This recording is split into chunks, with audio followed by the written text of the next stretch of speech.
as you can see from the title, I decided to relent because I didn't really want to talk about this. I didn't really want to do a video on this, but I felt I probably owe it to you to give you my general thoughts. And some of you aren't subscribed to Thane's channel.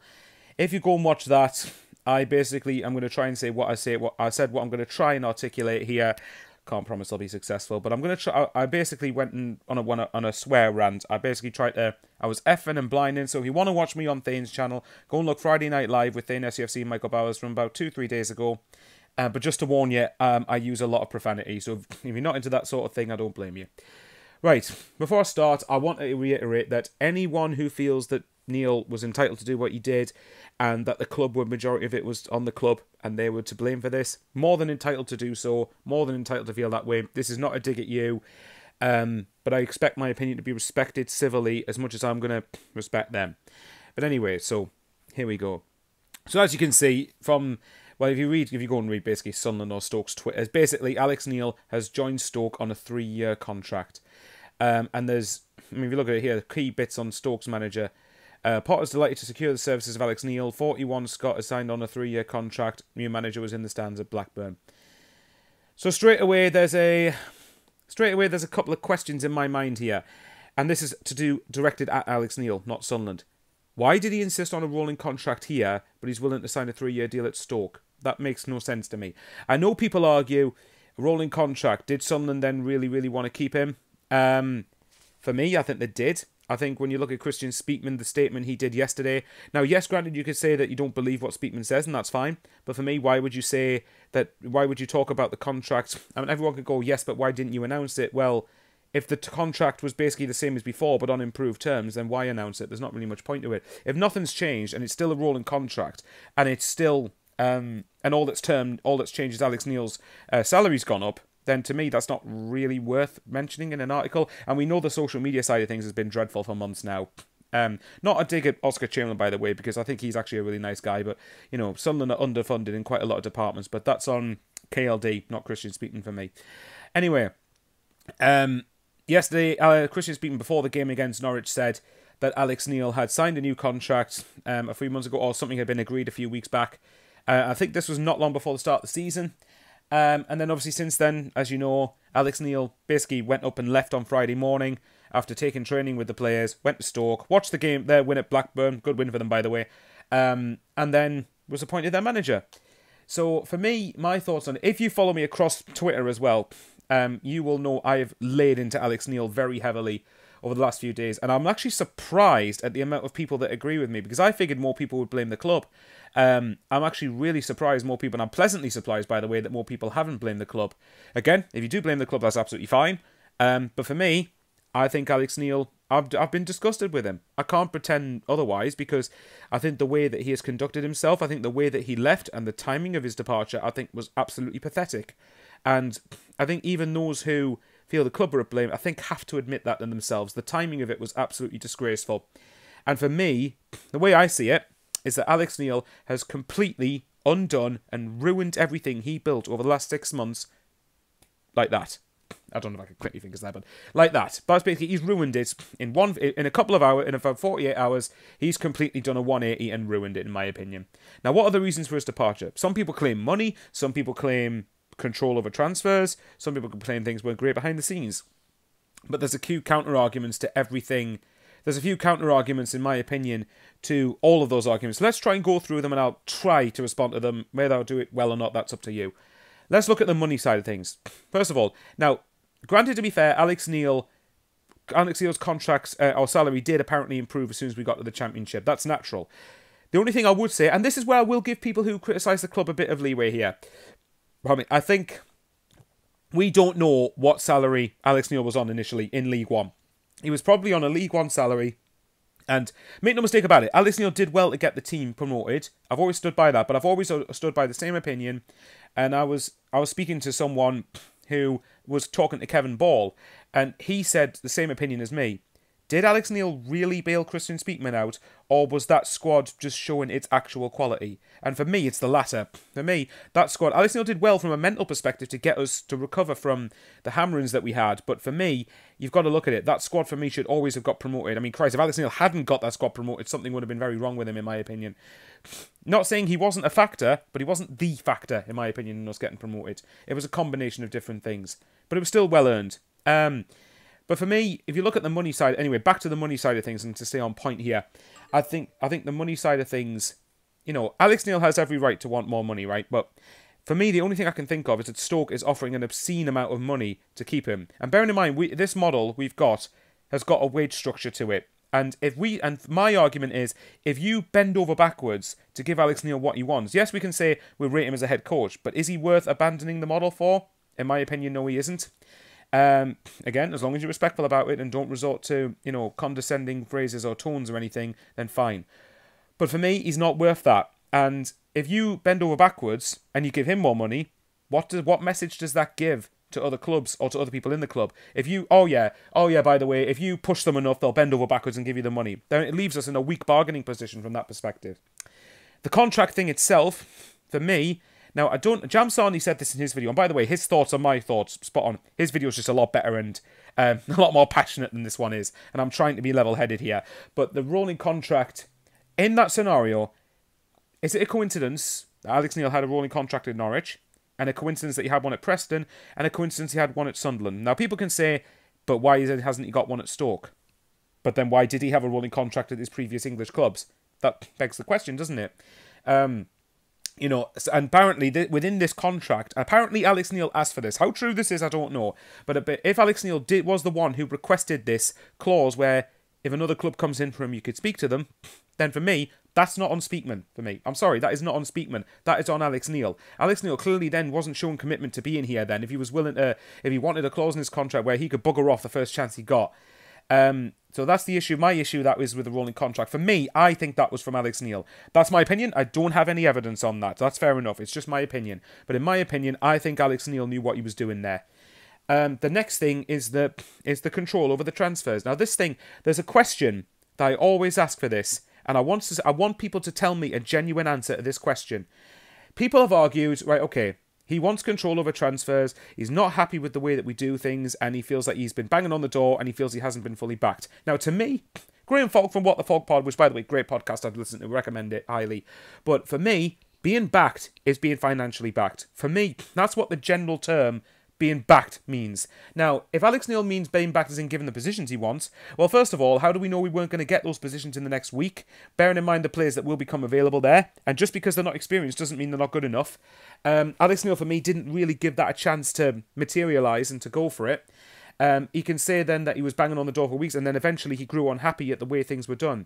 My biggest argument to this is, and Jam Sarni said the exact same thing, if Alex Neil was that unhappy with the way that this model recruits players and the way that he doesn't get experience, why then, first of all, did you sign for us in the first place? He would have known. He should have known. Either he was an idiot or he was ignorant of the fact that we do it this way with regards to transfers. So either he shouldn't have come in February, or if he got us promoted, then he should have left as soon as the playoff final happened. If he wasn't prepared to give this the time of day and to stay for the long haul, then he should have left in the summer. My biggest question is, why wait until a week before the transfer window shuts? So basically at the back end of August. And why then leave 24 hours before Norwich? But again, the biggest one, why wait until now to leave? Why not go in July? Because at the time, he said he was frustrated with the slow transfer business. Well, okay then. In July, there was a couple of week period where we didn't sign players. Shouldn't it have become apparent to Alex Neil then that we weren't going to rush to get signings? Shouldn't that have become apparent to him then? And if it didn't, then he's an idiot. Or if it did, then clearly it didn't bother him all that much. Now, people have always argued, I had a mate of mine, very close mate of mine, who argued, well, he wanted to give the club the benefit of the doubt, the benefit of the doubt, the benefit of the doubt, and wait to see what ends up happening. But my argument is, you should know by mid-July, really, or pretty early on, that the way we're going to recruit players, that's rigid. That's how we're recruiting players. And for me, I like the model. I like what we're doing now. You guys know my thoughts on Christian Speakman. I think there's things he's got wrong, and there are things I've heard at the club that certainly do concern me a bit. But in terms of the football transfer side of things, I think he's actually done much better than people think. But my argument is, if he was really that unhappy, And even if he was willing to give them the benefit of the doubt, it should have become apparent to him much, much sooner that we were going to recruit players this way. And I still always ask the genuine question, why wait till now to leave? And my answer to this is very simple. He waited until now to leave because in July, there were no championship clubs available. There were no championship jobs available, and he thought, well, I might as well stick it out with Sunderland. Red flag right there, in my opinion. Then, answer me this. Is it a coincidence that as soon as Stoke come calling, oh, he's buggered off, he's gone. He's gone. He hasn't even waited, he's gone. Less than 2 days after Michael O'Neill was sacked, he's pretty much all but gone to Stoke. That's it. Now, for me, that does not wash with me at all. And there's a couple of other things that don't wash with me, which I'll get to in a minute and try to articulate again. But that's the big question. Why wait till now? If you're that unhappy, why wait till now? I was speaking to another Sunderland fan whose opinion I respect, even though I disagree with him a lot. But he was saying, well, his stock was even higher after getting us promoted and having the start of the season. But my argument is, his stock would have been high enough after getting us promoted when the 3 previous managers had failed to do that in League One anyway. So why do you need to stay here then? That doesn't make sense to me. And as for the way he left, for me the way he left, and I said it before, and I'll say it again, for me the way he left was completely disrespectful. It let the club down, it let the fans down, and even to a bigger degree, it let the players down. Because Alex Neil apparently was keep saying, look, I don't think, we need more. To me, yes, we need more for squad depth, but if he's walking out on these players, how are they going to feel about that? I know some of the players, if you believe what you hear, there's reports that some players were livid with Alex Neil going, which I kind of get that, but for me, at the same time, Alex Neil's basically coming out and saying that he doesn't have faith in these players. What message does that send to you as a professional? It doesn't send a good message at all. And I think if anything, the game against Norwich, yes, Alex Neil set the team up, but he also walked out on that team. 24 hours, but by the way, timing's disgusting. 24 hours right before a massive game like that. If he really wanted to leave, then couldn't he have at least take the Norwich game and then leave tomorrow? Leave on the Monday, leave at the start of the week. That, to me, again, just doesn't make any sense. The timing is pathetic. So for me, the players would feel let down by that. And this is where the opinion thing starts to come in. Because some fans feel that Alex Neil was simply frustrated, but as I keep arguing, why stay till now? Why not go in the summer? Why not go earlier? And again, my answer is because no other club job was available at that time. It comes down to money.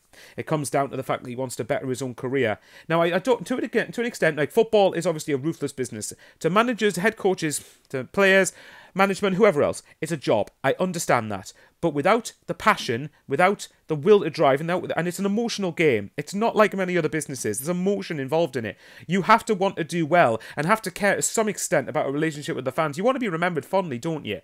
Really, you should do anyway. And for me, the argument I make is, and like Jam Sonny said, Stoke are not a small club. I'm not going to knock them for a minute. I've said all along, Stoke are underperforming. And Alex Neil, if he goes there because he thinks he can get the best out of that squad and get them in promoted, then fair enough, I kind of get that. But then that says to me he doesn't have faith that he could get them best, that he could do well with Sunderland's squad, even though I think the first 5 games he was here, I think proved otherwise, in my opinion. I know you can say that's not sustainable for the whole season, but again, our aim is to consolidate and to build. And very quickly on that, one of my friends works at the Foundation of Light, and I don't think he'll mind me saying this. When the fixture release thing came out, apparently Alex Neil was getting interviewed, and he said that we understand this long-term process, stick with us, stick with the process, trust the journey. Something like that. I probably butchered that, but that's more or less the gist of what he said. So for me, in my opinion then, for him to then, and also bear in mind, he subtly criticised Nathan Broadhead for not coming back to Sunderland, basically saying stuff like, you want people who are up for the fight, you want people who buy into this and want to be here. And then a few weeks later he buggers off himself. Straight away he's a hypocrite then for that. He doesn't practice what he preaches, basically. And again, even Jewison Benetti, and again Jamsani said this as well, he signs, and then less than 24 hours later Alex Neil leaves. How do you think he's going to feel about that? You know, the way that he's left has left a very, very bitter taste in my mouth. And I'm not going to lie, I'm very angry at Alex Neil. And as much as other people have a right to disagree with me, I think I have every right to feel betrayed, to feel hurt, to feel let down. And bearing in mind, just compare the atmosphere of the two clubs. Again, Stoke should be doing much better, and they're not a small club. They're underperforming, significantly have underperformed for years now, to be honest. But, like James said, in comparison to Sunderland, being respectful, Sunderland are a much bigger club. I'm sorry, that isn't arrogant in my opinion. If you don't like it, fine, that's up to you. But for me, Sunderland are a much bigger club than Stoke.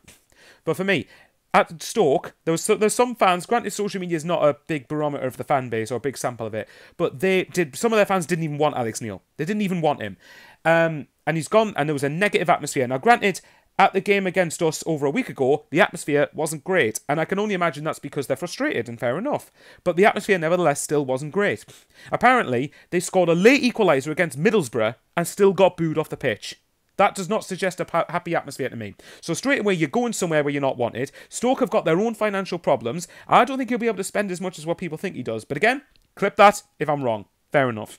However, so he goes there and he leaves Sunderland where he was almost universally adored. The upward trajectory was there. There was a buzz and momentum about the place. The atmosphere at the stadium, like so far, the home games this season, I think has been incredible, actually. I know I want to defend the fan base a lot, but I think in general our fan base has been, I think the atmosphere has been excellent. I can't get, unless it's money, why you leave that to go to Stoke. I know, but then another argument goes, but his family's there, but then don't come to Sunderland, you know. And I know managers aren't on anywhere near as much as players, but come on, I highly doubt Alex Neil would have been on pennies at Sunderland. I think he had enough of a contract to be able to put food on the table, for goodness sake. So I don't know. Right, I'm going to try and end this here because I've rambled on long enough, but I'm trying to explain this in a calm and hopefully somewhat objective way. Is the club blameless? No, it's not. If we didn't try heaven and earth to keep him, and he didn't want too much, then to me that probably does say something about Speakman.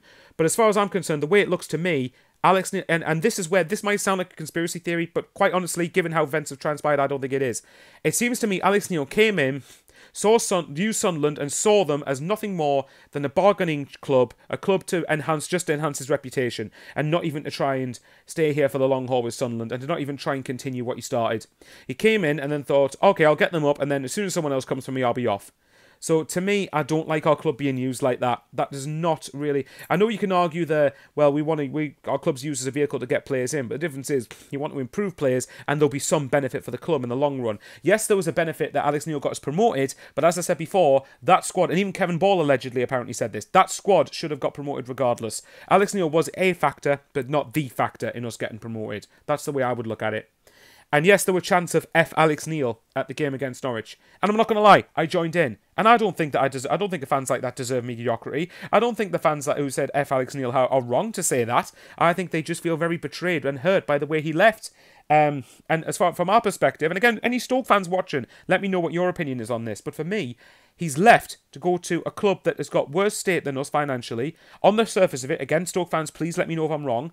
But he had something. The thing that frustrates me of all of this, and this is the crux of why I feel so betrayed and angry at Alex Neil, and this will take me a while to get over, is that he could have built something really special at Sunderland. He could have done something really, really good, and he's tossed it away. As far as I'm concerned, he's tossed it away and has just decided to go for the money where Stoke is. And I don't know, that does not wash with me at all.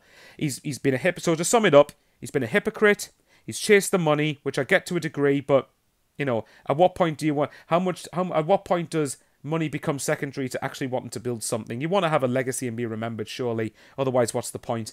You know, anyway, hypocrite, gone for the money, and the way that he left out was just, and the timing of it was just disgusting. And I said in my own video for the Norwich game that for me, if we lost against Norwich or didn't get a result, I blame Alex Neil for that, and to a degree I still do, because that could have caused a bit of unrest. Now, thankfully, the players didn't down tools yesterday. And believe me, if any of them try to down tools, dare try to across the season, then I think fans will rightly let them know about it and that it's not acceptable. But thankfully, the performance was really good against Norwich. And I'm hoping, despite the fact Alex Neil set that team up, I'm hoping across the season that shows they're playing for Sunderland and the fans, not Alex Neil. Anyway, I will love you and leave you there, guys. I apologise, this is a longer video. I apologise, I've been rambling along, but I've tried to approach this in a calm way and to try and explain my feelings as to why I feel betrayed by Alex Neil and why I have turned on him. I'm sorry. I'm grateful. The last word I'll say is this. I'm forever grateful for him getting us promoted. I am grateful for that. I'm very thankful they got us promoted. But for me, that's completely overshadowed by the way he left the club and the circumstances that this could potentially leave us in. Hopefully it doesn't, but it could very well do. And I think it's just showed a lack of class and lack of respect for Sunderland. Regardless of whether Alex Neil or anyone who is involved in the game, doesn't look at the size of the club of Sunderland, and doesn't feel the connection the way fans do, you still want to leave on good terms, and you should be aiming to leave on good terms for your own sake. We never know where connections might be needed in the future. Anyway, as always, guys, on the analytics, a good number of people who watch aren't subscribed, so please hit the subscribe button. I'm trying to get to 4,000. I apologise if I've come across inoffensive across social media, but I felt very strongly about this, and I felt that this needed to be said. The club need to be held accountable, but for me, this is about a good 70 or 80% on Alex Neil. Anyway, I'll love you and leave you there, guys. Like, comment, and subscribe to miss you. Thanks for the support. Means a hell of a lot. And I shall see you later. And hopefully we get a win against Rotherham and some players in soon, in the next couple of days. And a new head coach as well. One that's going to at least give us a good chance of comfortable consolidation. Away the lads.